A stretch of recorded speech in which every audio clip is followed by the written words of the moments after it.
بسم اللہ الرحمن الرحیم۔ السلام علیکم اسٹوڈنٹ، آج ہم کرنے جا رہے ہیں ٹاپک نمبر 4 جو کہ ہے بر صغیر میں مسلم معاشرے کی اصلاح کے لیے مجدد الف ثانی اور شاہ ولی اللہ کی کوششیں۔ سب سے پہلے ہم دیکھتے ہیں مجدد الف ثانی۔ مجدد الف ثانی کا جو اصل نام ہے وہ ہے شیخ احمد سرہندی، اور انہیں عرف عام میں عام طور پر مجدد الف ثانی کہا جاتا ہے، یعنی 2000 سال کے لیے دین کی تجدید کرنے والے کے لقب سے ان کو یاد کیا جاتا ہے۔ اور یہ وہ انسان ہیں جنہوں نے اکبر کے پیدا کردہ ذہنی انتشار، یعنی اکبر نے جو دین حنیف اپنا بنایا تھا اس دور میں، اس نے جو اس معاشرے میں بگاڑ پیدا کیا تھا، اس کے خلاف مجدد الف ثانی نے اعلان جنگ کیا تھا، اور انہوں نے دین اسلام کی سربلندی کا جو فریضہ ہے وہ اپنے کاندھوں پر لے لیا تھا۔ شیخ احمد سرہندی 26 جون 1564 کو سرہند کے مقام پر پیدا ہوئے۔ ابتدائی تعلیم حاصل کی انہوں نے گھر پر ہی، اور اس کے بعد پھر مختلف اساتذہ کی شاگردگی اختیار کرتے رہے اور حدیث اور تفسیر کی کتابیں پڑھتے رہے۔ طریقت میں آپ جو ہیں وہ چشتیہ اور سہروردیہ سلسلوں سے منسلک رہے۔ بعد میں یہ حضرت خواجہ باقی اللہ کی ارادت میں نقشبندیہ سلسلے میں شامل ہو گئے۔ اس زمانے میں جو ہے وہ اکبر نے جو دین میں انتشار پیدا کر دیا تھا اور خالص اسلام کو کمزور کرنے کی جو اس وقت کوششیں کی گئی تھیں، اور اس ضمن میں جو صوفی تھے اور مختلف جو علماء تھے انہوں نے بھی، اور جو اونچے طبقے کے لوگ تھے انہوں نے بھی جو ہے وہ مطلب اکبر نے جو ذہنی انتشار پیدا کیا تھا اس کا ساتھ دیا تھا۔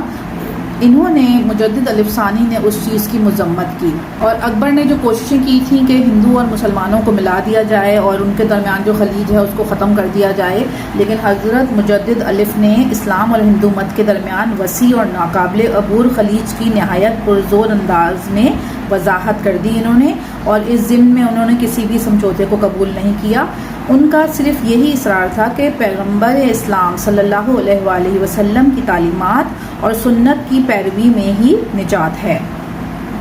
اب دیکھتے ہیں مسلم معاشرے کی اصلاح کے لیے شاہ ولی اللہ کا کردار۔ شاہ ولی اللہ کون ہیں؟ پہلے بیک گراؤنڈ دیکھ لیتے ہیں ہم کہ وہ کس دور میں جو ہیں وہ یہ سامنے آئے، ابھر کر سامنے آئے۔ 18ویں صدی میں مسلمانوں پر جو اخلاقی زوال آیا، اس کی مثال بر صغیر کی تاریخ میں کہیں پر بھی نہیں ملتی۔ جب تک بر صغیر میں مسلمانوں کا سیاسی غلبہ قائم رہا، انہیں جداگانہ طور پر منظم ہونے کی ضرورت محسوس ہی نہیں ہوئی۔ اب 16ویں صدی کے پیشتر دینی رہنماؤں کو دینی اصولوں کے عمومی اصلاح کی فکر لاحق تھی، جس میں ہم پہلے ذکر کر کے آئے ہیں مجدد الف ثانی کے۔ انہیں یہ اندیشہ تھا کہ مسلم معاشرے میں ہندوانہ تصورات داخل ہونے کے آثار پیدا ہو رہے تھے۔ یہ احساس پیدا ہوا ان کو کہ مسلمانوں کی سیاسی قوت کو نقصان پہنچا ہے، اور اس نقصان کا ان کو اقتصادی زندگی پر بھی ان کے اثر پڑ رہا ہے۔ تو اور زیادہ جامع مذہبی اصلاحی تحریکیں اس زمانے میں نمودار ہوئیں۔ وہ شخصیت جس نے سب سے پہلے مسلمانوں کے زوال اور ان کی تباہی کے اسباب کی طرف توجہ دی، وہ شاہ ولی اللہ ہی کی شخصیت ہے۔ اس وقت جو اس معاشرے میں جو مایوسی اور جو ظلمتوں کا اندھیرا پھیلا ہوا تھا، مطلب فضا ہی ایسی تھی کہ ہر طرف جو ہے مایوسی اور تباہی نظر آتی تھی، اور اس خاص طور پر جو ہے وہ مذہب کو سب سے زیادہ نقصان پہنچ رہا تھا، کیونکہ ہندوانہ رسومات جو ہیں وہ مسلم معاشرے میں جو ہیں وہ بہت زیادہ جو ہیں وہ شامل ہوتی جا رہی تھیں۔ اس دور میں شاہ ولی اللہ جو ہیں وہ اس میدان میں آگے بڑھے، اور انہوں نے ان مایوسیوں اور ظلمتوں کا جو اندھیرا ہے انہیں ختم کیا۔ وہ ایک انتہائی ذاتی سوچ اور تعمیری ذہن رکھنے والے مفکر تھے، اور انہیں اس وقت کے جو سیاسی حقائق تھے، سیاسی حالات تھے، اس کا بھی انہیں واضح ادراک تھا، یعنی انہیں پوری معلومات اس لحاظ سے حاصل تھی۔ شاہ ولی اللہ 21 فروری 1703 کو دہلی میں پیدا ہوئے۔ ان کے والد کا نام تھا شاہ عبد الرحیم، اور اس وقت یہ بہت ہی بڑے مطلب جو ہے وہ ان کے علم اور ان کے پارسائی کی بنا پر بڑے احترام کی نظر سے وہ دیکھے جاتے تھے۔ والد سے انہوں نے 15 برس کی عمر تک جو ہے وہ رسمی تعلیم حاصل کی، اور اس کے بعد وہ سلسلہ نقشبندیہ میں وہ شامل ہو گئے۔ پھر اس کے بعد انہوں نے مدرسہ رحیمیہ میں، والد گرامی نے ہی ان کا یہ مدرسہ قائم کیا تھا، مدرسہ رحیمیہ، وہاں انہیں تعلیم دینے کی اجازت حاصل ہو گئی۔ شاہ عبد الرحیم جب وفات پا گئے تو اس کے بعد شاہ ولی اللہ نے تقریباً 12 سال تک وہیں تعلیم دی۔ یہ اس زمانے میں بر صغیر کی تاریخ، مسلمانوں کا بر صغیر کی تاریخ میں ایک نازک دور تھا، اور اقبال نے ان کے لیے یہ الفاظ کہے تھے کہ یہ وہ شخص ہیں، مطلب شاہ ولی اللہ، جنہوں نے اپنے اندر ایک نئی روح کی امنگ محسوس کی۔ شاہ ولی اللہ 1730 میں حج کے لیے مکہ مکرمہ گئے۔ وہاں ان کی خوش قسمتی تھی کہ وہاں انہیں دوسرے مکتبہ فکر کے علماء دین میں وہ بیٹھے اور وہاں انہوں نے علم حاصل کیا، اور اس کے بعد جو انہوں نے مسلمان اقوام کا حال دیکھا تو اس سے وہ بہت زیادہ متاثر ہوئے، اور انہوں نے یہ اندازہ لگایا کہ مسلمانوں کے زوال کے کیا اسباب ہیں، اور یہ اب وہ مناسب وقت آ گیا ہے کہ وہ ایک نئے سرے سے اسلام کی تشریح کریں اور مسلمانوں کے اندر اسلامی اقدار کو وہ مقبول بنائیں۔ اس کے لیے انہوں نے بہت زیادہ محنت کی۔ مسلمانوں کو اثر نو بیدار کرنے کا جو بیڑا ہے انہوں نے وہ خود اٹھایا، اور وہ ذمہ داری یعنی خود لی انہوں نے، اور اس وقت انہوں نے قرآن مجید کا فارسی ترجمہ بھی کیا، اور اس زمانے کے جو علماء تھے وہ جو ہیں وہ تراجم وغیرہ پہ اتنی توجہ نہیں دے رہے تھے اور بیزاری کا اظہار کر رہے تھے۔ اس کے برعکس انہوں نے اس کا پھر ترجمہ کیا فارسی میں۔ اور اس کے علاوہ جو شیعہ سنی جو عقیدے رکھنے والے لوگ تھے، ان کے علماء اور صوفیاء کرام کے درمیان جو تھے وہ بہت زیادہ اختلافات تھے۔ ان دونوں طبقوں کے درمیان جو خلیج حائل تھی اس کو ختم کرنے کے لیے انہوں نے بہت زیادہ بھرپور کردار ادا کیا، اور انہوں نے اسلام کی جو ہے وہ اس وقت کی مناسبت سے جدید تشریح کرنے پر زیادہ زور دیا، اور اندھی تقلید کرنے کے بجائے اجتہاد کو یعنی بیٹھ کر بات کرنے کو انہوں نے جو ہے وہ لازم قرار دیا، اور باہمی اختلافات کو دور کرنے کی بات کی۔ اب دیکھتے ہیں کیا مقاصد تھے ان کی تعلیمات کے۔ ان کی جتنی بھی تعلیمات تھیں ان کا مقصد یہ تھا کہ معاشرے میں جو عدم مساوات ہے اس کو دور کریں، دولت کی جو غیر منصفانہ تقسیم ہے اس کو ختم کریں، اور معاشرے میں جتنے بھی تضادات ہیں اور کشیدگیاں ہیں ان کو ختم کر کر انصاف کی بنیاد پر مسلم معاشرے کی وہ اثر نو تشکیل کریں۔ شاہ ولی اللہ کے علاوہ کوئی بھی ایسے اس وقت ولی نہیں تھے جنہوں نے اس وقت کا جو سیاسی نظام تھا اس کا اس طریقے سے سائنسی تجزیہ کیا ہو۔ انہوں نے اپنی کتابیں فارسی اور عربی دونوں زبانوں میں تصنیف کی، کیونکہ وہ چاہتے تھے کہ ان کے یہ جو زمانے تھی اس وقت کے جو لوگ تھے وہ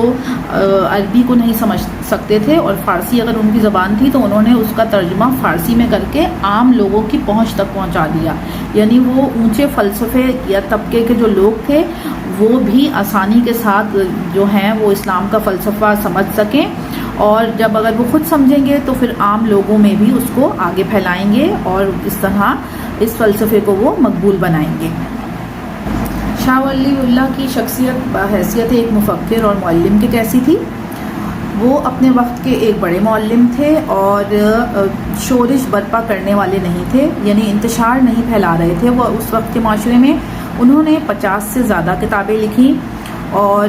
علماء کے ایک گروہ کی تربیت بھی انہوں نے کی، یعنی کہ وہ ٹریننگز بھی دیتے تھے اس وقت کے لوگوں کو، اور دارالعلوم جو ان کا مدرسہ تھا اس کی شاخیں دہلی میں بھی قائم کی، اور اپنے تصورات کو زیادہ سے زیادہ لوگوں تک پہنچانے کے لیے زمین کو ہموار کیا۔ ان کا انتقال 1762 میں ہوا، اور ان کے اس کام کو ان کے بیٹوں نے اور ارادت مندوں نے جاری رکھا، یعنی کہ اس وقت کے جن کی انہوں نے ٹریننگز کی تھی اس وقت کے علماء، انہوں نے ان کے کام کو جاری رکھا۔ بحیثیت عالم دین اور محدث کی سے شاہ ولی اللہ کا جو مقام تھا وہ غیر متنازع تھا، اور جو ان کی عظمت کا راز ان کی ذہانت میں تھا، یعنی وہ اس وقت بہت زیادہ مشہور تھے اور آج تک ہیں وہ، اور ان کے جتنے بھی حدیث اور ان کی تفسیر جو انہوں نے تشریح کی ہے قرآن و حدیث کی، اس سے آج تک لوگ مستفید ہو رہے ہیں، اور انہوں نے قرآن و حدیث کے علوم پر جو ہے وہ بہت زیادہ غور و فکر کیا اور بہت زیادہ سمجھ بوجھ تھی، اور جس کی بنا پر ان کا نام جو ہے وہ آج تک جو ہے وہ زندہ ہے۔ اب دیکھتے ہیں ان کی خدمات۔ مسلمانوں کو اثر نو بیدار کرنے کے لیے جو شاہ ولی اللہ نے تحریک شروع کی وہ بر صغیر کی تاریخ میں اپنی نوعیت کی پہلی تحریک تھی۔ ان کا ماننا یہ تھا کہ مسلم معاشرے کی جو داخلی گراوٹیں ہیں، یعنی جو اندرونی طور پہ مسلمان اندر سے جو کمزور ہو رہے ہیں،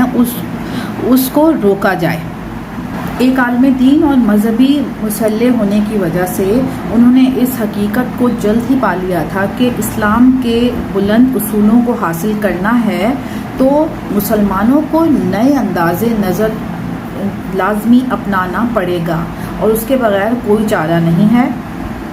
شاہ ولی اللہ کے جو جانشینوں میں 4 بیٹے تھے، جن میں پہلا نام آتا ہے شاہ عبدالعزیز کا، نیکسٹ جو ہیں وہ شاہ رفیع الدین، پھر شاہ عبدالقادر اور شاہ عبدالغنی تھے۔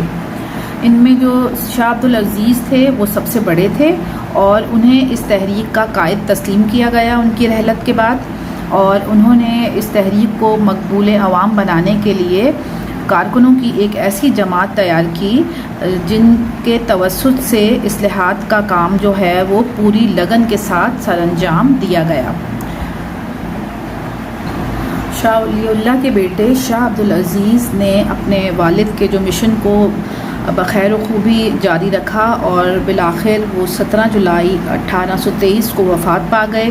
اور انہوں نے اپنے پیچھے اثار پیش کارکنوں کی، یعنی بہت ہی ایک جن کی انہوں نے ٹریننگ کی تھی، انہوں نے جو ہے وہ اپنے پیچھے چھوڑا، یعنی ایک شاندار جماعت تھی اور جس کے نام تمام تر مسلمانوں کے نزدیک جو ہیں وہ قابل احترام ہیں، اور ان قابل احترام لوگوں میں شاہ اسماعیل شہید، مولانا عبدالحی، سید احمد شہید، مولانا محمد اسحاق اور ان کے بھائی مولانا محمد یعقوب کے علاوہ لوگوں کی ایک بہت بڑی تعداد تھی جنہوں نے شاہ ولی اللہ کے مشن کو آگے بڑھایا اور دین اسلام کی عظمت کو قائم رکھا۔ اور اگر یہ لوگ اس وقت جو ہے وہ یہ تحریکیں شروع نہ کرتے تو اسلام کو خاطر خواہ نقصان پہنچنے کا خطرہ تھا، لیکن انہوں نے اپنے کام کو بحسن خوبی سر انجام دیا اور دین کو جو ہے وہ اس کی اصل صورت میں برقرار رکھا اور ہم تک پہنچانے کا ذریعہ بنے۔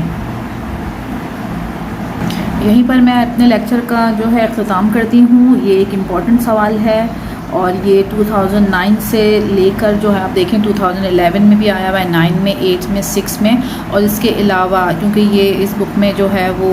آگے کا ڈسکرپشن اس میں نہیں دی گئی، آپ اگر سرچ کریں گے تو یہ اور ایئرز میں بھی یہ کویشچن جو ہے وہ آیا ہوا ہے،